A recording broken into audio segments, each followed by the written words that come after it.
I'll teach you some cool shit right now, eh? Teach you some cool shit. This is how you treat a punctured lung with a potato chip bag, all right, kids? All right, you find a vending machine. You go have a fucking snack, all right? You miss it, yeah, because it's like, you know, you got some stories and stuff. Yeah, you got, like the thing I missed the most. Stories and memories. The thing I missed the most was like late night being at a hospital. I don't know. There's just something. A weird feeling, like there's a vibe. Hospitals got a comfortable vibe at night. Yeah, there's a weird quietness about being in a hospital in the middle of the night at like 3 in the morning, 2 in the morning. Yeah, everybody's sleeping and there's just a few people like working. It's like, you know, and it's like, yep, this is the life. Yeah, that's one of those this is the life moments. I know exactly what you're talking about. Spoken like a true asshole. Yeah, I know exactly what you're fucking talking about. But yeah, I had a lot of those moments, and those are the moments that I really miss. And even like the really bad shit that used to happen, like I told you about the car accident that I got into when I was in the ambulance one time. Yes, you did, but I don't remember the details. There was a baby in the back of the car we crashed into. Yeah. Oh my god. Fucking, my partner was driving. This Asian lady went into the intersection. She was actually Asian. I'm just making that up for the story. She was actually an Asian bad driver. So she went into the intersection. My partner was fucking driving through a yellow light that was turning red. She was already crossing in the intersection. We hit the fucking car. She's all right. Oh, are you okay? Yeah, I'm all right. You know, you need to go to the hospital, blah, blah, blah, blah, blah. And then she looks into the back seat for a little while. And I'm like, why is she looking in the back seat? We crashed into the front of her car. And then when I walk up to the car, a fucking baby is sitting in the back seat. She didn't check on the baby? No, yeah, she went to go check on the baby. That's how I figured out that there was a baby in the car. Oh, okay. Yeah, there was a fucking baby in the car. I was like, oh my god, I'm gonna lose my fucking license. I'm gonna get so fucking sued, man. I heard, I don't know, I thought EMTs like technically can get sued. You can. Yeah. But I heard if you try to give someone CPR and you break their ribs or whatever, they can't sue you. If you break their ribs, they can't sue you. But if you fuck up, like if you give somebody CPR when they don't need CPR and then you break their ribs, yeah, they can sue you. Really? Yeah. Oh, okay. You know what I mean? An EMT can get sued. A regular person giving CPR when they think somebody needs CPR and they break their ribs, you can't sue them. You can't sue them because they're just trying to help. Because they're just trying to help. Yeah. Actually, that happened to Zach. Really? Yeah, one time Zach, this was after we like didn't see each other for a while, but we were texting back and forth one time. He was like, yeah, I broke my ribs. And I was like, how the hell did you break your ribs? And he was like, I was passed out at a party and this one fat idiot thought I was like dying, so he gave me CPR and he broke my ribs. Oh my god.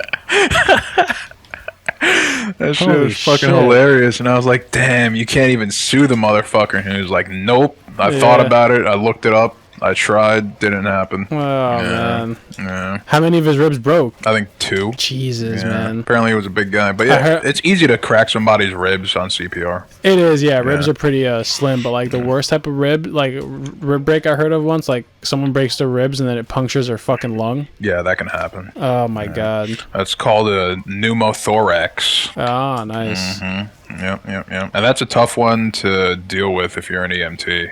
If you like, there are 2 types of pneumothoraxes. You have pneumothoraxes that come from the inside, like a broken rib, or you can get one from like a bullet wound. Oh, you know what I mean? Like you puncture somebody's lung in a bullet wound. And what a pneumothorax is, it means your lung's going to collapse because the air from your lung gets trapped between the space outside your lung and your lung, so your lung collapses. That's what kills you. Oh my god. Yeah.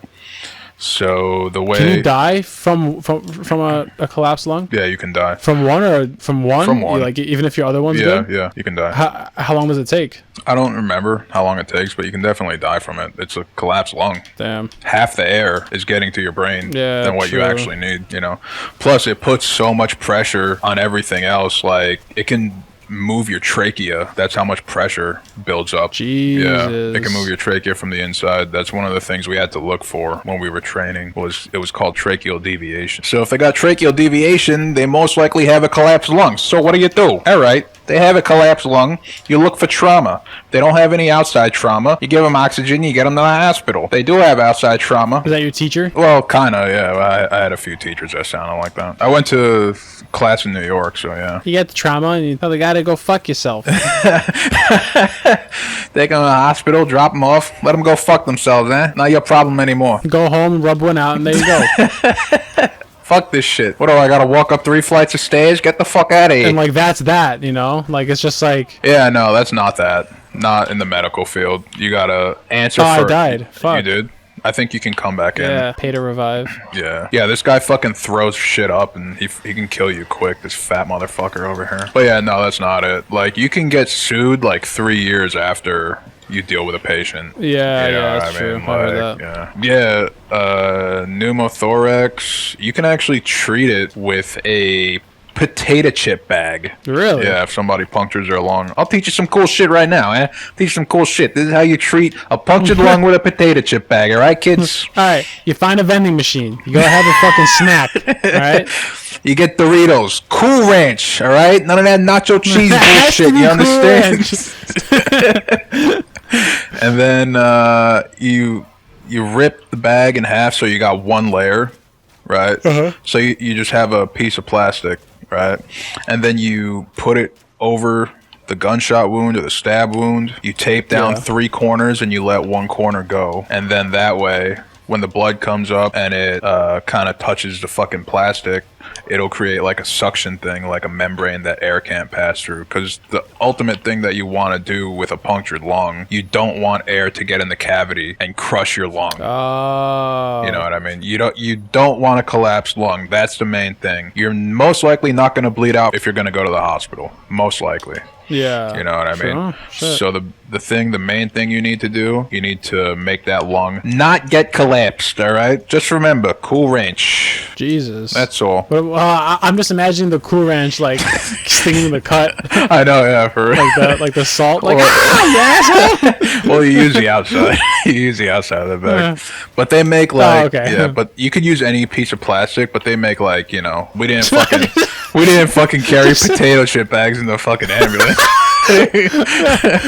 just imagine someone like, you know, like me, right? Yeah. Like, I'm thinking about the salt that's gonna burn the thing. I start like licking the bag to get the salt off. Hang on, boss, I gotta get the salt off of this thing. I'm just licking the inside of a fucking potato chip bag. I don't think he would care too much if he if he was dying. I think the 2 seconds of the salt will go away. I don't think that's gonna matter too much. Yeah, there were a lot of crazy things. So, in your career as an EMT, you never had a fuck, it's do or die, I gotta save this person's life moment? I've had a few close calls. I've never really had to give like CPR. Did anyone ever die in your hands? I did have this one lady. Okay, so she was in shock. You know what shock is? Not like surprise shock. Shock is when your body's going through, like, you can go into like different types of shock. Let's say you have an infection and your body's trying to fight the infection, but the infection is too strong. Your body starts to get cold or whatever. You start like shivering and shit. You lose fuck. What are the details of shock? Do I remember the details of shock? You lose your color. You start start sweating, stuff like that. And there are 3 stages of shock: compensating shock, decompensating shock, and then no shock anymore because you're fucking dead. So compensating shock is when your body's trying to fight back. You're gonna have like high heart rate, fast breathing, stuff like that. Decompensating shock is when your body's starting to shut down. I got to a nursing home one time. This lady was compensating. When we got her into the ambulance, 5 minutes from the nursing home to the ambulance, her blood pressure dropped. Her heart rate dropped. Hit the lights, hit the sirens, get to the fucking hospital. 10 minutes later, we're at the hospital. We tell everybody what's going on. The nurse signs my shit. We leave. I had her on a bunch of oxygen. I put her feet up so blood can go to her head. I covered her with a couple blankets and shit. That's what you're supposed to do. But there wasn't much we can do, really. She didn't, like, you know, she didn't go into cardiac arrest, so I couldn't do CPR. And this was on a Ash Wednesday, the first Ash Wednesday that I ever worked. We had like a lot of fucking emergencies that day, and a lot of them were like kind of like not as fucked up as this one, but it was like they were like, you know, emergencies. A lot of old people dying and shit, you know, like A lot of old people trying to die. But here's the thing about this lady. We kept going to that same hospital. Really? Yeah, we kept going to that same hospital throughout the day. At the end of the day, our last call was we went to drop a patient off at that hospital. We saw the doctor talking to the family when we walked into the hospital. When we walked out of the hospital, the family was like outside crying. Oh, damn. So I'm pretty sure that she was either about to die or she died that day. Damn. So that was kind of the closest thing, but nothing in your hands. Nothing in my hands. Nothing in my hands. Yeah. The ugliest call that I ever had was on my first day training as an EMT. I had to go up to Yonkers to train. We got a call for vaginal bleeding. Oh, jeez. Yeah. So we got to this place. It was an apartment building. The two guys who were training, I was like a student EMT. I was still in school. So the two guys who were training me, you know, they get all the shit out. We walk in. Hey, how you doing? The guy opens up the door. How you doing? The first thing this guy says, I'm sorry about the smell. I'm sorry about the smell. He's a black guy, young black guy. Sorry about the smell. Sorry about the smell. And he's spraying shit. And in my head, I'm like, I don't smell anything. You know, like this guy, he's being real nice. This is probably a really nice guy, right? Yeah. So we walk in, the fucking smell, it punches me in the face like as hard as it can. Just fucking wallop right in the face. What was the smell? It was a mixture of air freshener and feces. Oh. It was very, very, very strong. We walk into a bedroom. Patient's laying there on the floor. Smells like complete shit. Huge lady. Did she shit herself? Yeah. Huge lady stuck on the floor. Can't move. Bleeding from her vagina. She's been shitting herself for... Jesus. Yeah, she shit herself on the floor. We moved, like we kind of flipped her over to get her onto like a backboard so we can put her on the stretcher. Yeah. Backboard got covered in shit. She got covered in... She was just completely full of shit. Stunk really bad. Who's got to clean that up? Is it you guys? Yeah. You have to clean that shit up. I got shit on my glove. I didn't even know. I didn't know it was covered in shit. I got shit all over my glove. Oh my god. I'd be pissed off, man. I wasn't pissed off because this is what happened to that lady. This story's fucked up. Like, it really is. Yeah. So, this lady, when we got into the ambulance with her, she was really nice. Really nice lady. When we got into the ambulance with her, she started telling us what was going on. Apparently, she'd been stuck on the floor for like 3 days. Oh my god. Yeah. She was stuck on the floor for 3 days. The guy who opened the door was like her grandson or her nephew or something like that. One of her family members, and he was younger than her. Apparently, while she was stuck on the floor for 3 days, he would go in and fucking finger fuck her and like molest her and shit. What? Yeah. What the fuck? Yeah. Yeah.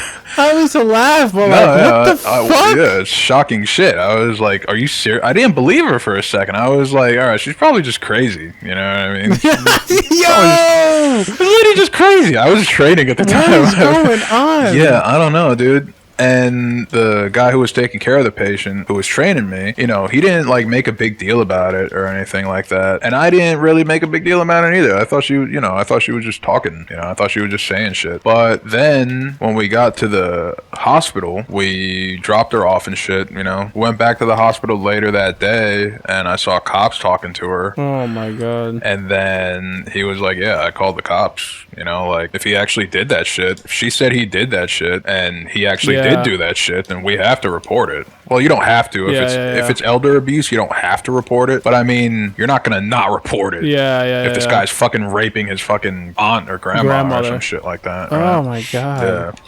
So yeah, that was I'm sorry about the smell. Like, what the fuck? I know, yeah, for real. Like that's what he's fucking concerned about. Like, Jesus. You didn't think anybody was gonna say anything, motherfucker? Like, you're going to jail, little boy. Holy moly. God. So yeah, that was my first call. Wow. Yeah, that was the first call I ever did. That's hard to top. Like, yeah, it was. It was actually really hard to top. Yonkers is a crazy place, man. Yonkers is weird. Holy moly, dude. I don't even know what to say to that. That's just like... Yeah, it was crazy. Later that day, we had another vaginal bleed call. I got 2 vaginal bleed calls on my first day. Jesus. Welcome to the EMT world, buddy. Right? Yeah. This one... pregnant lady on the 5th floor of a walk-up. That's crazy. Luckily, she could walk down the stairs. She wanted to walk down the stairs by herself, right? Oh, okay. She was pregnant, vaginal bleed, so we were thinking dead baby. Oh, yeah. You know what I mean? So we got there, Fire department was there and all that shit. We had this thing called the stair chair, and some stair chairs are like 10 pounds, some stair chairs are 50 pounds. Oh, wow. Well, the stair chair that we had was 50 pounds. The guy who was driving had to carry the fucking stair chair up, 50-pound stair chair up 5 flights of stairs. Yeah, that's fucking terrible. Just so he wouldn't have to use it. Oh my god. Yeah. So you can't be out of shape if you're gonna be an EMT. You gotta be in decent... You'd be surprised. Most EMTs are out of shape. Yeah, but I'm saying you can't, like, you shouldn't be out of shape. You shouldn't be, but most EMTs are out of shape. And you know what it is? A lot of it is comfort food. Yeah, because they're just so depressed. Well, I don't know if it's because they're depressed. They're just miserable. You know what I mean? Like, yeah. Basically, is what I'm trying to say. Yeah, kind of. Yeah, everybody's like you go see a vaginal bleed and find out she's getting some lady's getting fingered by her grandson. Yeah, you're gonna want a fucking hotcake after that, you know? Yeah, I'll take a honey bun after that. No biggie. Yeah. For me, it was soda. When I started in EMT, I was like, you know, I just like soda now. I'm just big into soda. So, yeah. I'm a soda drinker. Yeah. You know, I just like soda. I like Coke. Yeah. I like my Mountain Dew. You know, Mountain Dew Code Red. Yeah. That's what I drink. Mountain Dew guy? Yeah, man, I fucking hate Mountain Dew. Dude, Mountain Dew Code Red is the best fucking soda you'll ever find in your life. Mountain Dew is the worst. The Mountain best Dew fucking is the shit you'll Doritos ever find in your life. Mountain Dew is like Doritos to me. Well, yeah. Like, I just they're hot garbage. I mean, Mountain Dew and Doritos go hand in hand. You know, we're gamers. We should know that, bud. You know what I mean? Yeah. I like okay, I'm sorry. I like Doritos, just not the Blue Ranch or the Ranch or whatever. Cool Ranch. I'll eat the Cool Ranch, Blue Ranch, whatever the fuck it is. the fucking blue bag. Blue. Yeah, it's fucking blue. Yeah. Like the red it's either red Doritos or nothing. Okay. The nacho flavor. Yeah. But like Mountain Dew. Well, I don't know if you remember from our fucking pneumothorax lesson, you're not allowed to use the nacho cheese Dorito bag. Sorry, it has to be ranch. Cool Ranch. After you lick the bag off, make sure no salt gets in the wound. Exactly, yeah. But yeah, I was big into soda, and I didn't really... I'm going this way, just fleshing out the map over here, even though there's nothing. It's cool. All right, so yeah, we do have to go this way anyway. There's a dead end back there. But yeah, I was big into soda for a while. And actually, no, I did eat a bunch of shit when I was an EMT. Were you losing weight as an EMT, or were you still huge? At the end of my EMT, I gained weight when I was an EMT. Were you still huge? I was still huge. I got up to 340 as an EMT. Jesus, man. Oh yeah, I was slowly becoming one of my patients. I know, right? You either die a hero or live long enough to become a monster. How's that, pal? you were becoming the monster. Oh yeah, hell yeah. Yeah, fucking. That's fucking atrocious. It wasn't until my last year or last 8 months. Oh yeah, we gotta go light some fucking shit. We gotta go back this way. But yeah, it wasn't until like my last 8 months as an EMT where I was really like losing. Did you ever have any moments at 3 a.m. in the hospital with any nurses? Not like get laid or hook up, just like, you know, like not nurses, but like a few partners and shit, you know. Oh, okay. Yeah, there was just one like deep conversations at 2 in the morning at a hospital. There was just one girl, me and her were talking about what kind of house we would want together and shit, you know, like, and oh really? Yeah, shit like that. And she knew I liked her, but she wouldn't go out with me. So I was like, you fucking bitch, why are you leading me on like this? Leading me on. Fuck you. But there were some things like that, you know. Every now and again you find a cute girl that you really liked. I was always falling for fucking lesbians. Yeah, you're weird, dude. I know, right? Like, I fell for 2 of them in my 3 years in an EMT. Yeah, there you go. Like, fuck my life. Can somebody just shoot me in the goddamn... 0 for 3. Yeah. Somebody just shoot me in the goddamn head already, please. Yeah. Fucking take me away from myself. Yeah, it's pretty bad, man. Yeah, I don't know. And didn't one of them have a girlfriend too? Yeah, her girlfriend fucking hated me. The girl was kind of like bi. She's had boyfriends before and shit. Uh-huh. And if she didn't have a girlfriend, I know we would have been like, you know, we would have had something going there. But she used to tell her. Oh, yeah, for sure. For sure, 100%. She liked me, yeah. But her girlfriend fucking hated me. And then... How did you even know her? Her girlfriend? Yeah. She used to work there. Oh, yeah. So you all worked together. Well, she worked in the office. Oh, yeah, she worked in the office. So there was some inappropriacy going on? Well, they made it seem like that when they told the boss that I sexually harassed this girl, even though I didn't. Oh, yeah, no, I'm saying, like, you know, people dating at work is already considered inappropriate, and then you got the sexual harassment charge. For real. Not charge, but complaint. Yeah, even though it wasn't a charge. It wasn't fucking true. We gotta go back this way. Oh. Yeah, other side. We gotta light that other lantern. So what did you do, by the way? Did you like grope her or something? No, I didn't. I slapped her leg. I slapped her leg with a beef jerky stick one time. Yeah. And that's what I get. Are you serious? Yeah. You got fucking complained about for a beef jerky? Yeah. She wrote down that, like, oh, she padded up this fucking email so bad, dude. Jesus. It was like, oh, he takes drugs in the ambulance. What? I don't trust him when he drives. He always talks about doing drugs, and he's always high, and he doesn't know how to take care of patients. She padded this shit up so fucking bad, dude. Like, her girlfriend hated me, dude. Like, hated. She said that? Yeah. The actual drug stuff? Yeah. What the? Yeah. And you still had a job after that? Yeah. I mean, they drug tested me. They didn't find anything in my fucking, my shit. Okay, so, okay, there you go. Good shit, yeah. I told, like, she used to lie about people, like, a lot anyway, so.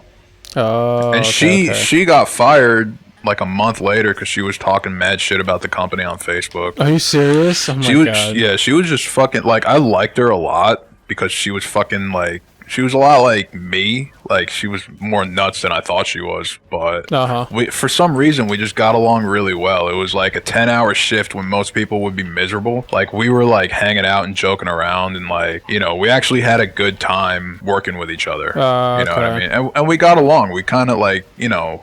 That's why I say, like, if she wasn't with that girl, then we probably would have, like, you know, went out or something like that. Gotcha. But I think what happened was she used to tell her girlfriend everything. So she must have told her that, like, I slapped her. Well, she said I slapped her ass with the beef jerky. And it was, like, her high thigh. So it was kind of like her ass. But I didn't want to, like, slap her ass like that. You know what I mean? Because I knew she had a girlfriend. So I was, like... half in, half out, you know, like a fucking dumbass. Yeah. I shouldn't have done it to begin with. Like, not because, like, oh, it's inappropriate, but I shouldn't have put myself through all that fucking trouble. Yeah, honestly. Yeah, it was a stupid decision. So her girlfriend, she hated me. She probably said, oh, fuck it, report it. Yeah, exactly. Yeah. Like, this is the last straw. This is the last fucking straw with this guy. Like, she hated men. Yeah. Her girlfriend hated men, like, big time. One of those. Yeah, gotcha. Exactly. Yeah. Well, yeah, that's what happened. You had quite the time as an EMT, huh? Oh, yeah. It was nothing compared to my time as a security guard, I'll tell you that much. Jesus Christ. Weren't you always on acid when you were a security guard? No, I used to do a lot of tramadol. What the fuck is tramadol? It's opiate. Oh, okay. Yeah. Right, you're so smart. Oh, yeah. All right, come here. I actually got really pill savvy when I was a fucking security guard. It's good to know how you spent your time in your 20s. I got into the right business, actually, after that, you know, because I was an EMT. I was in the medical field, so I knew what all these painkillers. Yeah. I knew what all these painkillers did. I don't know how the fuck you... I don't know how you're still alive, honestly. I mean, I wasn't that bad. You know what I mean? It was just you're terrible. Just like a year of doing it every day. Not that big of a deal. Nah, shut up. But honestly, I got over that habit, like addiction, I guess you could say, in like a week.